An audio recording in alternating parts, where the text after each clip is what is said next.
Perambahan lahan di kawasan konservasi orangutan Prefab Kutai Timur disayangkan sejumlah pihak. Pasalnya, lahan seluas 320 hektar itu merupakan rumah bagi flora dan fauna endemik Kalimantan, khususnya orangutan.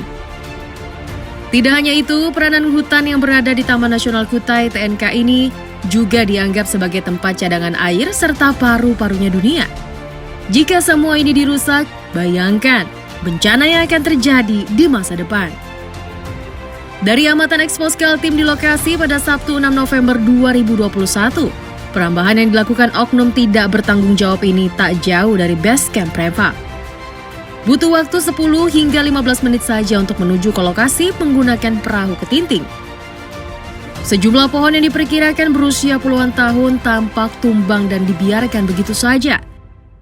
Selain yang besar, pohon kecil pun ikut menjadi korban perambahan liar ini. Bahkan, pelang peringatan yang dipasang petugas dirobohkan dan nyaris hanyut ke Sungai Sangata. Ya, pemirsa, saat ini saya berada di kawasan Taman Nasional Kutai, dan seperti yang bisa Anda saksikan di belakang saya bahwa sangat disayangkan kawasan Taman Nasional Kutai yang seharusnya dilindungi justru disalahgunakan oleh beberapa oknum yang dengan sangat sengaja melakukan perambahan atau pembukaan jalur masuk hutan, ya, sangat disayangkan sekali. Dan ini lokasinya tidak jauh dari lokasi wisata Prefab yang ada di Taman Nasional Kutai. Rosliati, PJ Kepala Desa Persiapan Pinang Raya yang tinggal tak jauh dari Prefab menyayangkan aksi tersebut. Perambahan yang dilakukan oknum tidak bertanggung jawab ini ia sebut merugikan banyak pihak. Menurutnya, manfaat keberadaan hutan lindung ini telah banyak dirasakan masyarakat sebagai filter udara alami, juga penahan banjir dan longsor. Ros berharap ke depan keberadaan TNK bisa tetap terjaga dan terhindar dari tangan-tangan jahil oknum tak bertanggung jawab. Sangat mengecam. Saya sebagai masyarakat, sebagai pemerintahan juga sangat mengecam. Saya sudah melihat sendiri apa yang mereka lakukan dan apa yang pernah saya dengar ternyata memang benar bahwa mereka sudah melakukan terlalu parah apa yang mereka lakukan. Perambahan yang mereka lakukan memang sudah sangat parah. Saya menginginkan di sini ada tindakan tegas dari pihak Taman Nasional. Mereka harus bertindak tegas. Hutan harus tetap terjaga. Karena salah satu paru-paru dunia ada di Kutai Timur, ada di Kalimantan Timur, dan itu harus dijaga. Dengan adanya mereka ini sekarang kita punya Moreo, orangutan. Salah satu kekayaan ada di salah satu kekayaan yang tidak ada di banyak di dunia ini adanya di Kalimantan Timur, dan terdekat dengan kita ada di Kutai Timur, itu harus terjaga.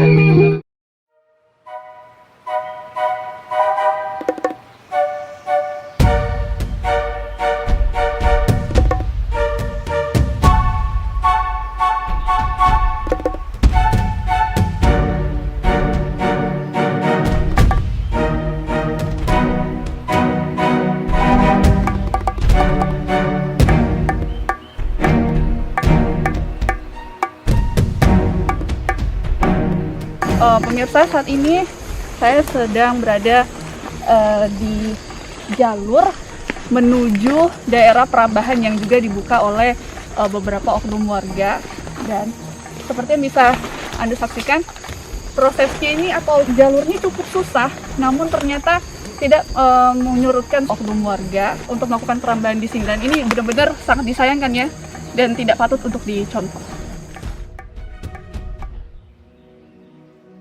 Sementara Lutfi Hargubi, polisi hutan Resort Sangata menuturkan perambahan itu terjadi sekitar 2 minggu yang lalu. Lokasinya yang tak jauh dari pusat kota disebut sangat menarik bagi perambah. Klaim penguasaan lahan hingga permintaan izin penggarapan dari sejumlah kelompok menjadi ancaman tersendiri. Berdasarkan hasil analisanya, ia memperkirakan lahan yang sudah dirambah mencapai 10 hektar.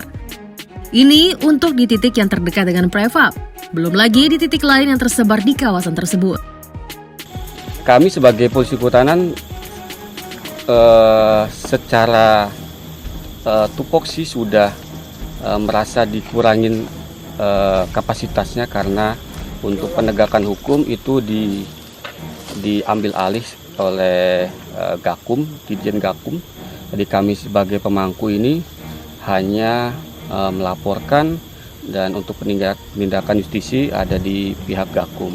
Saat ini kami hanya berusaha mencoba supaya tidak terlalu dieksploitasi kawasan hutan ini. Taman Nasional Kutai ini sangat diminati oleh masyarakat karena berada di pusat kabupaten Sangatta.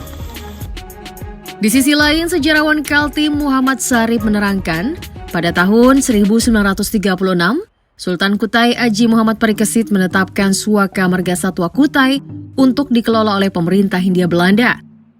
Penetapan itu tertuang dalam surat keputusan Sultan Kutai tertanggal 10 Juli 1936 yang disahkan Residen Borneo Timur dan Selatan di Banjarmasin.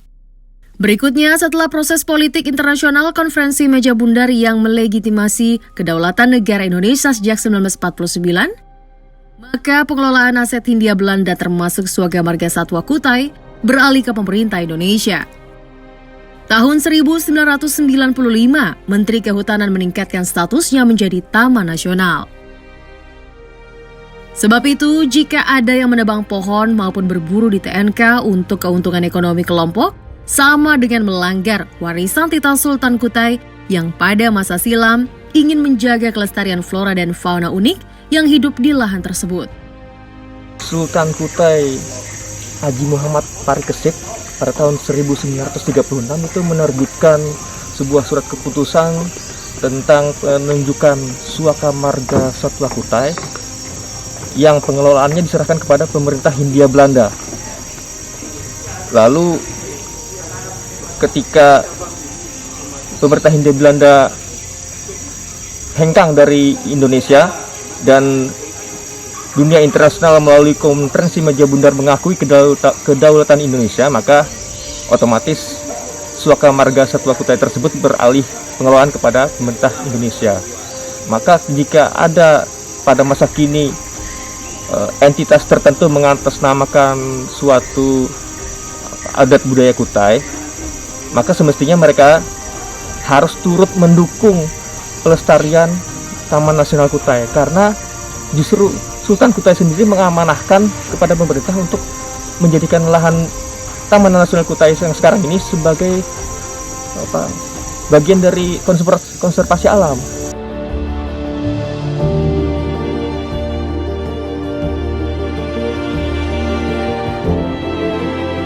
Yaya Rayadin, dosen sekaligus peneliti Fakultas Kehutanan Unmul menyatakan, melindungi TNK sama dengan melindungi kehidupan.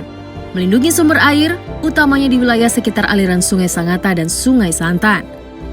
Yaya menyebut jika ada masyarakat yang semangat merusak TNK, sama saja sedang merusak kehidupannya sendiri, serta merusak masa depan anak cucunya.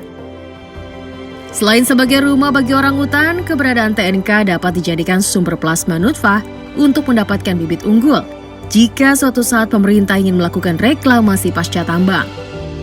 Jika kawasan TNK terus rusak akibat perambahan, tentu akan berdampak pula pada populasi orang hutan ke depan. Sebab itu, ia mengajak seluruh lapisan masyarakat untuk bersama-sama menjaga kelestarian TNK. Jadi sebetulnya melindungi TNK ini yang melindungi sumber air juga. Sumber air di mana? Ya di Sungai Santan, ya di Sungai Sangatta. Yang notabene itu sungai-sungai penting untuk masyarakat di sini. Nah, kemudian kalau dari sisi biodiversity, dari sisi kita punya satwa yang unik di dunia. Di dunia hanya ada di Kalimantan dan Sumatera, dan hanya ada di salah satunya di Taman Nasional Kutai, yaitu orangutan. Kalau rusak tentu namanya hutan ya. Kalau rusak dampak yang ditimbulkan, misal sampai rusaknya parah, ya otomatis lain ke biodiversity aja terhadap sumber air bersih ini. Cadangan sumber air bersih, cadangan oksigen itu luar biasa. Tapi yang mudah dirasakan jika rusak, ya memang ke sumber air yang selama ini jadi tempat kita untuk minum, ya kan. Jadi sebetulnya kalau masyarakat ini semangat merusak TNK, sebenarnya dia sedang semangat merusak kehidupannya sendiri. Lain omong kosong, ini sumber air di sini.